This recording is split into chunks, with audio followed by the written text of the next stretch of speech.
শ্রীমঙ্গলের বিটিআরএ রুট বর্তমানে অনেক বেশি জনপ্রিয়। আর জনপ্রিয় হওয়ার কারণটা হচ্ছে এই ব্রিজটা। এই ব্রিজটা আমি যখন 3 মাস আগে আসছিলাম তখন কাজ চলছিল, আর এখন দেখেন রং দিয়ে এই জায়গাটা অনেক বেশি সুন্দর করা হয়েছে।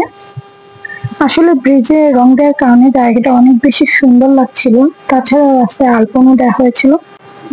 আর এই ব্রিজ থেকে একটু সামনে গেলে আপনারা বিটিআরএ পেয়ে যাবেন। আমি চেষ্টা করি আপনাদেরকে নতুন নতুন সুন্দর সুন্দর জায়গা দেখানোর জন্য। তো আপনারাও প্লিজ আমাকে সাপোর্ট করবেন, লাইক কমেন্ট শেয়ার দিয়ে অফকোর্স একটা কমেন্টে জানাবেন ভিডিওটা কেমন লেগেছে।